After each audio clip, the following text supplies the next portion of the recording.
देश में शिक्षा और शिक्षक दोनों की बेकदरी है अगर वो बहुजन समाज का है। ये जो भाजपा के लोग हैं ये बर्दाश्त नहीं कर पा रहे कि एक दलित की लड़की के सामने डॉक्टरेट कैसे लग गया। डॉक्टर आज भी द्रोणाचार्य है इस भारत में सविता राय रूप में, और वो तृप्ता त्यागी ने तो बिल्कुल ही कमाल कर दिया।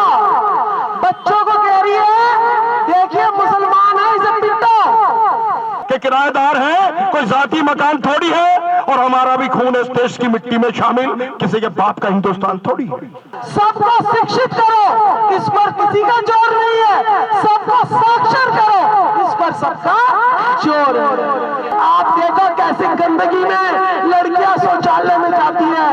50 कमरों में 12,000 बच्चे पढ़ सकते हैं।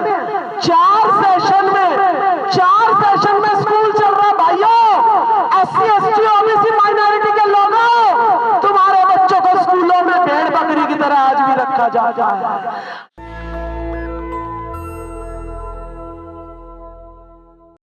जिस चीज से भाईचारा बिगड़ रहा है, हिंदुस्तान कहते ही एक बात समझ में आती है कि ये देश हिंदुओं का है सिर्फ, लेकिन संविधान में लिखा हुआ है कि ये धर्मनिरपेक्ष राज्यगण राज्य है। और यहाँ पर इंडिया, दैट इज भारत, सिर्फ 2 ही नाम है इस देश के, अंग्रेजी में इंडिया और हिंदी में भारत। इसके अलावा अगर प्रधानमंत्री भी इसको हिंदुस्तान कहता है तो यानी उसको हिंदुस्तान और पाकिस्तान हमेशा नजर आता है।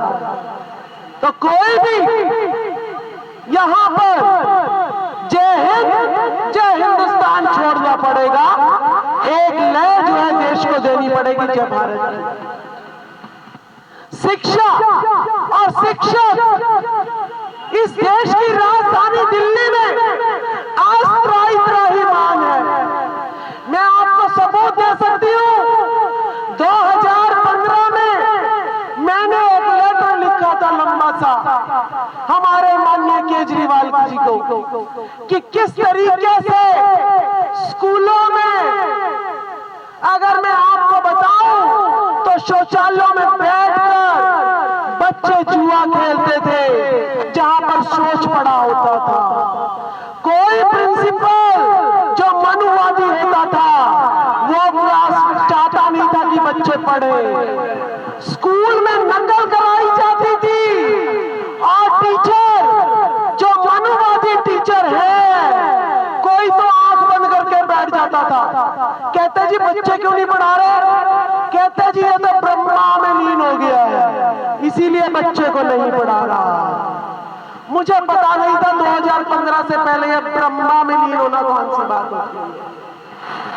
उसके बाद नकल करा रहे बच्चों को, फिर नो डिटेंशन पॉलिसी के तहत 1 से 8वीं तक बच्चे को चाहे कुछ ना आए लेकिन सरकार कहती है पास करो, सबको पास करो, सबको पास करो, सबको शिक्षित करो, इस पर किसी का जोर नहीं है, सबको साक्षर करो, इस पर सबका जोर है। नकली डिग्री, उसके बाद 8वीं तक बच्चे को कुछ आता नहीं और 10वीं 12वीं में बोर्ड में टीचर जाएगी और 33 नंबर का नकल करवा के आएगी। ये हमारे डायरेक्टर से ऑर्डर आते हैं। कैसा देश जो है विश्व गुरु बन रहा है, नकली डिग्री बांट बांट के बच्चों से खिलवाड़ कर रहा है। और सुनिए कहानी, शिक्षा से तो बच्चों को दूर आज भी रखा जा रहा है और शिक्षकों को जो पढ़ाता है, जो संविधान की बात करता है, उसको सस्पेंड कर दिया जाता है। आज भी द्रोणाचार्य इस भारत में सविता राय, अमिताभ बच्चन, कमलेश चौहान, सुनीता भारद्वाज, इन सब के रूप में, और वो तृप्ता त्यागी ने तो बिल्कुल ही कमाल कर दिया। बच्चों को कह रही है देखिए मुसलमान है इसे पिटो। क्या बात चल रही है इस देश में, गजब का देश। स्कूल में भर्ती हो और आतंकवादी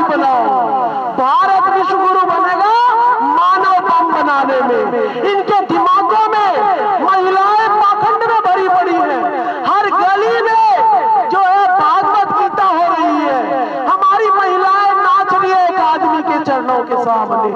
कैसा पाखंड इस देश में फैला पड़ा है। महिलाओं को नशा दे रखा है अंधविश्वास पाखंडवाद का। आदमियों को नशा दे रखा है कि भाई दारू तुम्हारे घर में जरूर जानी चाहिए, रोटी जाए या ना जाए। मोहित जी, मोहित मेरे भाई, जब सरकार जो है कोरोना में सब्जी की रेहड़ी भी नहीं लगाने दे रही थी ना, तब दारू के ठेके खोल दिए थे। जब दारू मेरे घर में दारू नहीं मिलती ना आदमी को, तो वो औरत को भी पीटता है और बच्चों को भी पीटता है और उसकी किताबें बेचकर दारू पीता है। कहां से पढ़ेगी मेरी औलादें? आपने सरकारी स्कूल में जाके मुआयना नहीं किया। भाषण देना लंबी बात होती है। मेरा बच्चा कूड़े में से उठा के खाना खाता है, वो इतना बेबस है। आपने झुग्गी झोपड़ी नहीं देखी, आपने सरकारी स्कूल नहीं देखे कि अगर सोच में पड़ा हुआ भी रोटी का टुकड़ा है तो वो भी भूखा बच्चा जिसका माँ बाप भी नशे में मर गया और माँ उसके पीछे मर गई, उस बच्चे को रोटी भी नसीब नहीं है। ऐसा ये मनुवादी जो सिस्टम, संघी सिस्टम है, उसने ऐसे देश को कंगाल कर रखा है, ऐसे दीमक की तरह खा रखा है। बताओ मैं कहां से पढ़ूंगी जब मेरे पेट में रोटी नहीं होगी? जब एक क्लास में 100 बच्चे होंगे, आप देखो कैसी गंदगी में लड़कियां शौचालय में जाती है। सोनिया विहार में एक ही बिल्डिंग में 7 कमरे हैं, उसी में प्रिंसिपल बैठेगी, उसी में क्लर्क का रूम होगा, उसी में साइंस की लैब होगी, उसी में लाइब्रेरी होगी और उसी में कितने बच्चे बैठेंगे? 12,000। कितने बच्चे पढ़ेंगे? 12,000।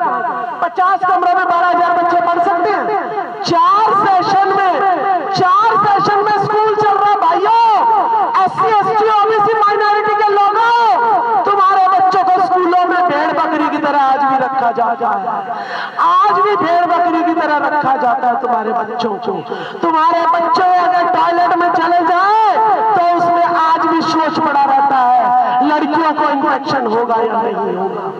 तो ये ढकोसलेबाजी चल रही है। मेरे बच्चे को खाने को दाने नहीं, शराब में सारे घर पस्त किए हुए हैं। 5-5, 10-10 गज में 10-10 गज की झोपड़ियां।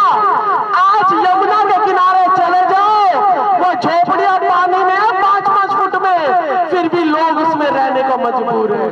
कौन सी बात कर रहे हैं? कौन सी बात कर रहे हैं? वो किताबें तो बह गई यमुना में। वो केजरीवाल कहां गया? वो सेंटर की सरकार कहां गई जो यमुना की सफाई कर रही थी? करोड़ों रुपया लगा दिया, अरबों रुपया लगा दिया, लेकिन प्रकृति ने उस यमुना की सफाई करी और उनके बच्चों के हालात आज भुखमरी के कगार पर है। कोई सरकार उन्हें देख नहीं रही है। तो कहां से शिक्षा लेंगे? शिक्षा शराब रोक रही है। शराब के ठेके किसके पास है? ताजा उदाहरण, स्मृति ईरानी की बेटी शराब बेच रही थी। तो आप देखिए, बड़े बड़े नेताओं के शराब के ठेके चल रहे हैं और पी कौन रहा है? ये कमेरा वर्ग जो सुबह से शाम तक मजदूरी करता है और शाम को आके इसको लोग, हर गली में लोग घुसे हुए हैं जो शराब की तरफ प्रेरित करते हैं, जो अश्लीलता की तरफ प्रेरित करते हैं। तो मैं अपनी बात में यही विराम करती हूं कि इस देश में शिक्षा और शिक्षक दोनों की बेकदरी है अगर वो बहुजन समाज का है। ये जो भाजपा के लोग हैं, ये बर्दाश्त नहीं कर पा रहे कि एक दलित की लड़की के सामने डॉक्टरेट कैसे लग गया, डॉक्टर इसका नाम कैसे पड़ गया। तो ये बहुत ही शर्म की बात है कि हम भारत की राजधानी दिल्ली में यदि सरकार का कुठाराघात है तो हम अन्य प्रांतों की बात क्या करें। आज ये इंसाफ की लड़ाई है और एक दलित बेटी की लड़ाई है। मैं भारत के तमाम दलितों से गुजारिश करता हूं कि आप इस आंदोलन में हिस्सा लें। मैं दिल्ली नगर निगम कोर कमेटी का नवनिर्वाचित अध्यक्ष होने के नाते मेरी आपसे सभी से गुजारिश है, ये हमारी बेटी है, हमारी बहन है और यदि इसके मान में, सम्मान में, प्रतिष्ठा में आज कोई ठेस पहुंचती है तो हमें शर्म आनी चाहिए। आपको सबको इस आंदोलन में शरीक होना चाहिए, क्योंकि ये जो लड़ाई है ये पूरी कौम की लड़ाई है, पूरे बहुजन की लड़ाई है, पूरे मुस्लिमों की लड़ाई, पूरी माइनॉरिटी की लड़ाई है। हमें इसको मिलकर लड़ना चाहिए कि आज जो साहिब मसलन है वो कल नहीं होंगे कि किराएदार है, कोई जाती मकान थोड़ी है, और हमारा भी खून इस देश की मिट्टी में शामिल किसी के बाप का हिंदुस्तान थोड़ी है।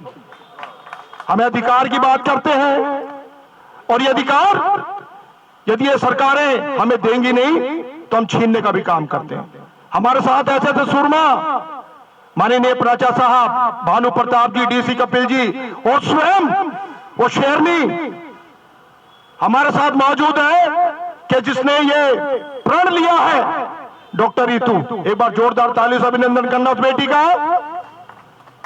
हमारे लोगों की एक विडंबना है कि जब हमारे नौजवान, दलित नौजवान शहीद हो जाते हैं तो हम उनकी फोटो पर मालाएं चढ़ाते हैं, हम उनको याद करते हैं और हम उनके किस्से सुनाते हैं। आज हमें जिंदों की लड़ाई लड़नी है।